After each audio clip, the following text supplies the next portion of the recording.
semuanya, kembali lagi di video kali ini.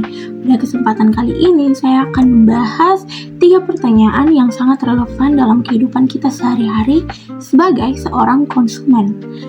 Seperti apa pertanyaannya? Langsung saja kita masuk ke pertanyaan pertama. Nah, kita masuk pada pertanyaan pertama nih. Siapa yang bertanggung jawab atas pembelian impulsif? Apakah itu supermarket atau konsumen? Nah, sebenarnya tanggung jawab itu adalah sama, bukan sepenuhnya pada satu pihak saja, di mana supermarket ini bertanggung jawab karena mereka ini sengaja mendesain lingkungan toko mereka seperti tata letak, musik, pencahayaan, hingga penempatan produk di dekat kasir. Tujuannya itu untuk mendorong pembelian yang tidak direncanakan atau pembelian impulsif tersebut.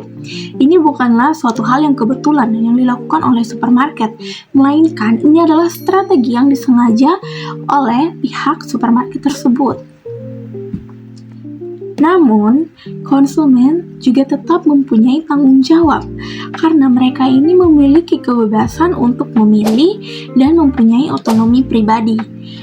Nah, secara garis besarnya itu, supermarket ini boleh untuk menarik perhatian dari konsumen, tetapi tidak boleh sengaja mengeksploitasi kelemahan psikologis dari konsumen itu. Dan semakin besar manipulasi yang dilakukan oleh supermarket, maka semakin besar pula tanggung jawab etis dari supermarket tersebut. Nah, kita masuk pada pertanyaan yang kedua nih. Manakah yang lebih berbahaya, telemarketing yang agresif atau informasi yang dilebih-lebihkan? Sebenarnya, kedua hal ini adalah hal yang berbahaya, tetapi berada pada level yang berbeda.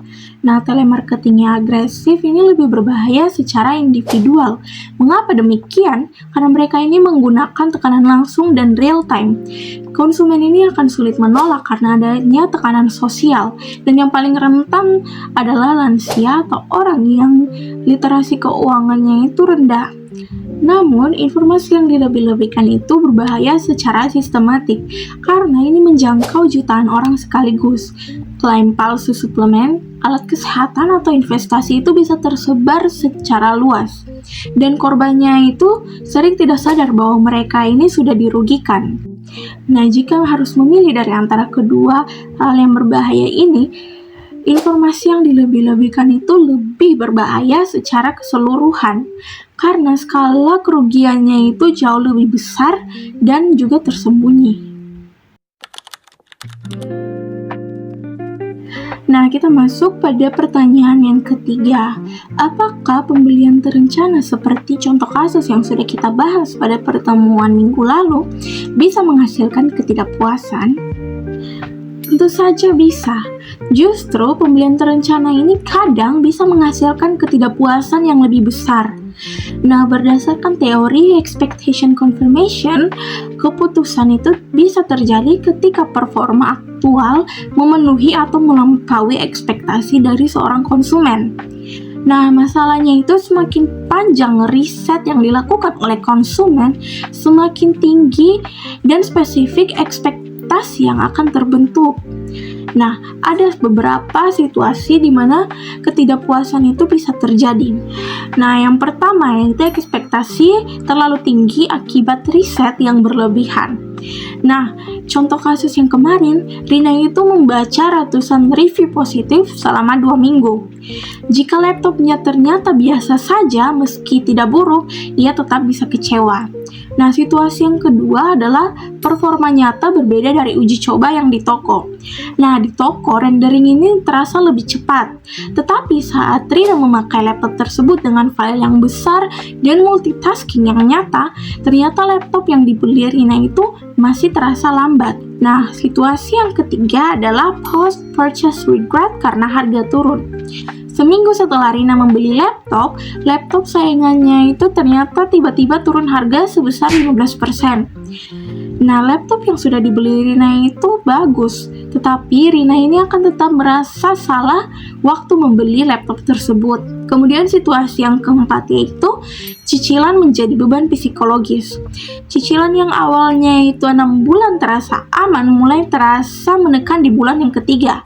Membuat Rina ini akan mengevaluasi ulang keputusannya secara negatif. meskipun laptopnya ini tidak bermasalah sama sekali. Nah, di sini bisa kita ketahui bahwa perencanaan yang matang ini akan mengurangi risiko ketidakpuasan, tetapi tidak menghilangkan sepenuhnya. Nah, paradoksnya di sini, riset yang panjang akan menciptakan ekspektasi yang spesifik dan standar yang terlalu tinggi justru akan lebih mudah tidak terpenuhi.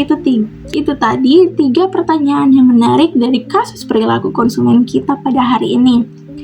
Nah, kesimpulan yang bisa saya ambil dari ketiga pertanyaan ini, yang pertama, tanggung jawab pembelian impulsif itu adalah tanggung jawab bersama, yaitu konsumen dan juga supermarket. Yang kedua, informasi yang dilebih-lebihkan itu lebih berbahaya secara sistematik, meskipun telemarketing ini lebih berbahaya secara personal. Yang ketiga, pembelian terencana pun masih bisa berujung pada kekecewaan oleh konsumen, justru karena ekspektasinya itu yang terlalu tinggi. Nah, sekian video saya pada hari ini. Sampai jumpa di kesempatan berikutnya.